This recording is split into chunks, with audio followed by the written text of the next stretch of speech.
दोपहर का समय था। धूप बहुत तेज थी। राजीव को पोस्ट ऑफिस कुछ जानकारी के लिए जाना पड़ा। मोटरसाइकिल से उतर राजीव पोस्ट ऑफिस के बाहर खड़ा हुआ था। तभी वहां बेंच पर बैठे एक बूढ़े व्यक्ति ने उसे आवाज दी। बेटे, जरा सुनना, प्लीज मेरा एक काम कर दोगे? राजीव ने प्रश्नवाचक दृष्टि से उनकी ओर देखा। बूढ़े व्यक्ति ने कपकपाते हाथ से एक अंतर्देशीय पत्र उसकी ओर बढ़ा दिया। जरा एक छोटी सी चिट्ठी लिख दोगे प्लीज? राजीव ने आश्चर्य से उन्हें निहारा। पढ़े लिखे लगते हैं फिर भी। तभी उसकी नज़र उनकी 2 उंगलियों पर पड़ी। उन पर पट्टी बंधी हुई थी। ओ, तो इसके कारण उंगलियों में चोट लगी है ना बेटे, लिखने में? कोई बात नहीं। आत्मीयता से उनके पास बैठ राजीव ने पत्र हाथ में लिया। क्या लिखना है? बूढ़ा व्यक्ति खुश हो गया। गदगद स्वर में अपना पेन भी उसे पकड़ाया। पहले पता लिख देना। नाम के साथ श्री लगा। पाने वाले का पोस्ट लिखवाया। General manager. लिखते हुए राजीव ने सोचा, शायद ये महाशय वहाँ सर्विस में रहे होंगे। आज किसी काम से पूरा पता लिखवाकर उन्होंने पत्र लिखवाना शुरू किया। आयुष्मान पुत्र अजीत सिन्हा। ओह, तो ये हैं जनरल मैनेजर, इनके सुपुत्र हैं। फिर भी नाम के साथ श्री। खैर मुझे क्या, उसकी कुशलता की कामना लिखवा। गला खखार बूढ़े व्यक्ति ने मजमून लिखवाना आरंभ किया। तुम्हारी माँ की तबीयत कुछ माह से ठीक नहीं रहती। अभी दवाइयों का खर्चा भी बढ़ गया है। कुछ रुपए भिजवा देते तो अच्छा रहता। लिखते हुए राजीव की उंगलियां कांप उठी। एक पिता की पैसों के लिए अपने ही बेटे से ऐसी गुजारिश। अचानक उसके मन में कोई कील सी चुभी। जब मेरे दिल को इतना धक्का लग रहा है तो इस बूढ़े इंसान को, वृद्ध पिता को कैसा लग रहा होगा? उसने महसूस किया। ऐसा लिखवाते हुए उन सज्जन की आवाज़ थर्रा गई थी। गला रूंध गया था। एक पिता के लिए इससे पीड़ादायक स्थिति और क्या होगी कि जिस बेटे पर उसको लायक बनाने के लिए अपना धन उसकी हर ज़रूरत पर बिना मांगे खर्च किया, आज उसी के सामने अपने खर्च के लिए हाथ फैला गुजारिश करनी पड़ रही है। दाता से याचक बनने की कैसी पीड़ादायी दुखद स्थिति थी ये। कुछ पलों की तनाव भरी शांति छा गई। 2 पंक्तियां लिखवा वे चुप हो गए। राजीव आगे के लिए इंतज़ार करने लगा। कुछ क्षण बाद उसने नज़रें उठा उनकी ओर देखा। आगे एक लंबी सांस ले उन्होंने होठ भींच लिए। बस बेटे, इतना ही। और पत्र खत्म करने का संकेत किया। तुम्हारा पिता मनोहर सिन्हा। राजीव आश्चर्य से उन्हें देखने लगा। जब 2 पंक्तियां ही लिखवानी थी और पैसों की इतनी ही तंगी है तो अंतर्देशीय क्यों लिखवाया? पोस्ट कार्ड लिखवा देते। पोस्ट कार्ड वहाँ अच्छा नहीं लगता बेटे, इतना बड़ा ऑफिसर है वो। और फिर रिसीट सेक्शन वाला बाबू भी पढ़ लेता तो घर के पते पर भेज देते। वहाँ तो कोई दिक्कत। वो मेरी बहू है ना, मेरे पत्र फाड़कर फेंक देती है, बेटे तक पहुँचने ही नहीं देती। इसीलिए भावना के अतिरेक में मनोहर जी के मन का दर्द झलक उठा। गला रुंध गया। किसी मासूम माता पिता से बिछड़े बच्चे की तरह बदहवासी उनके चेहरे पर छा गई। यह सुनकर राजीव का कलेजा मुंह को आ गया। एक पिता जिसने अपनी पूरी जवानी, अपनी दौलत अपने बेटे को पालने बढ़ाने और इतने ऊंचे ओहदे के लायक बनाने में खर्च कर दी, आज उसी बेटे से अपने मन की पीड़ा अभिव्यक्त कर पाने में कितना असमर्थ है। वो भी सिर्फ अपनी बहू के कारण, जिसका उनके बेटे को पालने लायक बनाने में कोई योगदान नहीं है।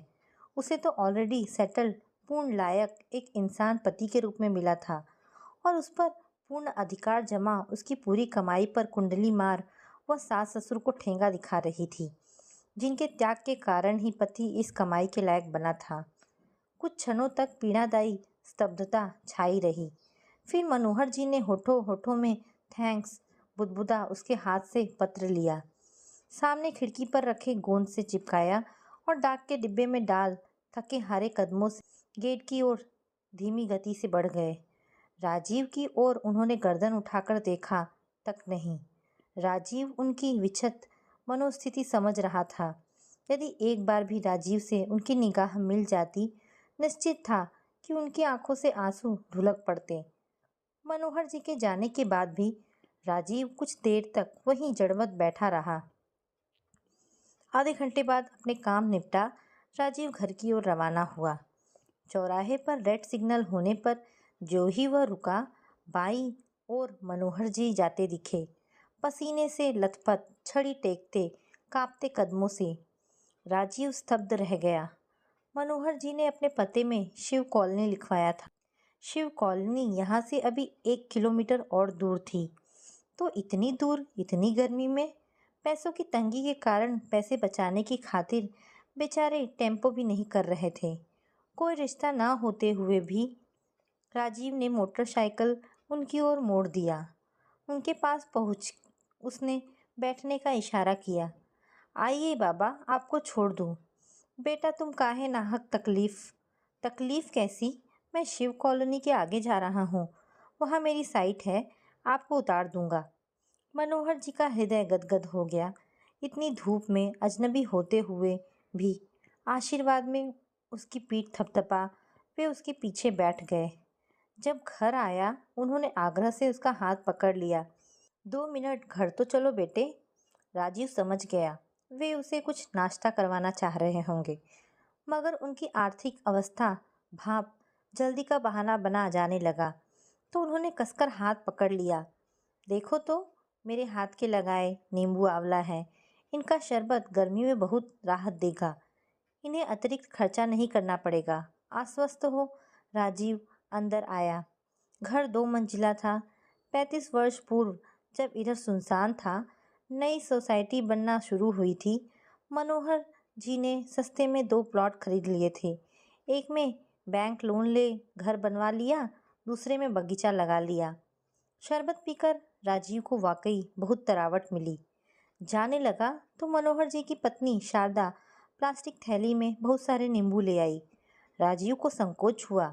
अभी गर्मी में नींबू, वो भी इतने बड़े बड़े, 5-5 रुपए में एक बिक रहे थे। मनोहर की अगर इन नींबुओं को बेचते तो उनकी कुछ कमाई हो जाती। इसी हिचक के कारण राजीव नींबू नहीं ले रहा था। मनोहर जी समझ गए। उन्होंने प्रेम से नींबू का थैला पकड़ा दिया और कहा, बेटा, 3 पेड़ हैं, फूलों के भी हैं, आस पड़ोस में सबको बांट देता हूँ। सही तो है, पड़ोसियों से आत्मीयता भी बनी रहती है, वरना बेटा तो सैकड़ों किलोमीटर दूर, वो भी निर्मोही। राजीव उन्हें धन्यवाद कहकर चला आया, लेकिन मनोहर जी की दशा देखकर राजीव का मन बेहद अशांत था। वह बेचैनी से घर में इधर उधर चक्करघिनी से घूम रहा था। उसके दिमाग में विचारों की बहुत उथल पुथल मची हुई थी।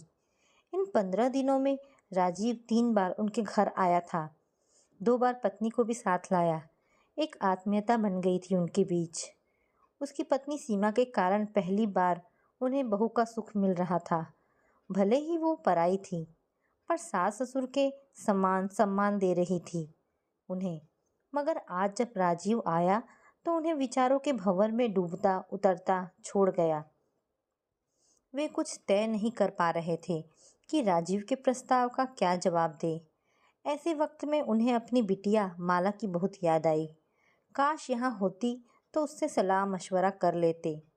तभी बाहर रिक्शा रुकने की आवाज़ आई। खिड़की से झाँक कर देखा तो माला सुजीत संग उतर रही थी।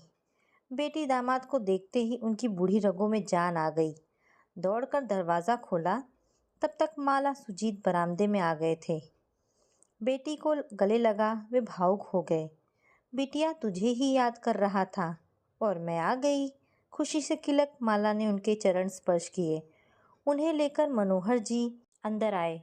कुशल क्षेम पूछने के बाद मनोहर जी के मुंह से निकल गया, एक उलझन में हूँ बेटे, इसीलिए तो हम आए हैं बाबूजी।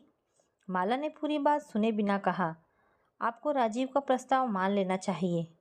सुजीत ने उनके कंधे पर हाथ रखते हुए कहा। मनोहर जी अवाक उसे देखते रह गए। ये दोनों राजीव को कैसे जानते हैं और उसका प्रस्ताव, इसकी भी उसे जानकारी? अरे बाबूजी, माला ने लाड से उनका असमंजस दूर किया। पिछले हफ्ते राजीव जी के मोबाइल से ही तो आपने हमसे बात की थी। हाँ हाँ, मनोहर जी को याद आ गया। मगर वो प्रस्ताव, इसकी जानकारी इन दोनों को? बाबूजी, सुजीत उनके पास खिसक धीर गंभीर स्वर में समझाने लगा। राजीव जी ने जो सुझाव दिया है हमें बहुत उचित लगा, इसीलिए कल उनका फ़ोन आने पर हम आए हैं आपको समझाने। मनोहर जी आश्चर्य से उन्हें देखते रह गए। तो ये खिचड़ी इनके बीच पहले ही पक चुकी थी। मनोहर जी गहरी सोच में डूब गए। बेटी दामाद के अनुमोदन के बाद तो उनका दिल ही किसी गहरे अंधे गड्ढे में धंसता चला गया। उन्हें इस सुझाव पर विचार करना ही बेहद मर्मात्मक लग रहा था कि वे अपना ये घर बेच दें। घर, वो मनोरम स्थल जहाँ इंसान सुरक्षा से रह भविष्य के सपने बुनता है, अपनी गृहस्थी चलाता है। कोई एक याद जुड़ी होती है इसके संग, हर पल की सैकड़ों हजारों यादें, उन सबको एक झटके में तिरोहित कर कैसे बेच दे इसे। उनका कलेजा मुंह को आ गया। सुजीत का हाथ पकड़ वे कातर आंखों से उसे निहारने लगे। दामाद की बात आज तक टाली नहीं, लेकिन जरा मेरे मन की हालत सोचो। माला से ही पूछ लो, 5-6 साल की थी ये, शायद कुछ याद ही हो कितने चाव से कितने हसरतों से मैंने ये घर बनवाया था। माँ से पूछो, एक एक ईंट मैंने अपने सामने लगवाई है। मैं मानता हूँ बाबूजी। सुजीत ने उनके हाथों को अपनी मुट्ठी में भींच लिया। लेकिन ऐसा कठोर निर्णय लेने के लिए हम आपके भले के वास्ते ही कह रहे हैं। अरे काहे का भला। मनोहर जी का गला अवश विवस्था से भर आया। उस घर को बेचने के लिए बोल रहे हो जिसे मैंने बड़े चाव से बनवाया था।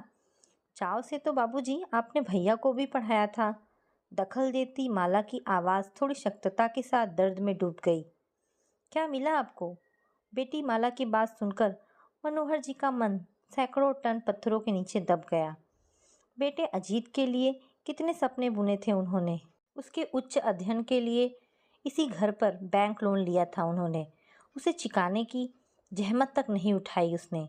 सारा कर्ज मनोहर जी ने ही चुकाया, ब्याज समेत। स्तब्ध मूर्तिवत जड़वत रह गए मनोहर जी। बेटी माला की शादी में पैसा भी तो नहीं लगाने दिया था अजीत को उस कुंडली मारकर बैठी बहू रीना ने। सारी जिम्मेदारियां मनोहर जी ने उठाई थी। जब रिटायर हुए, एडवांस में आधा खाली हो चुका पीएफ का पैसा पिछली देनदारियां चुकाने में पूरा हो गया। बस अकेली पेंशन का सहारा है। जिंदगी के दांव में सब कुछ हार चुके जुआरी की तरह निस्तेज निढाल बेटी दामाद को कातर नज़रों से देखते रहे। बाबूजी, पिता को गले लगा माला की आंख भर आई। उम्र के साथ बीमारी के खर्चे भी तो बढ़ रहे हैं, कहाँ से पूरे करोगे? हमसे लेते नहीं, भैया भेजता नहीं। कहने को लाखों की मिल्कियत, मगर इलाज को, दवा, डॉक्टर को 1 रुपया खर्चने में कंजूसी। ये देखो, देखो ज़रा। माला उनकी कलाई थाम उनकी उंगलियां सहलाने लगी। चोट लग गई थी, कट गई थी, मगर डॉक्टर के पास नहीं गए तो नहीं गए।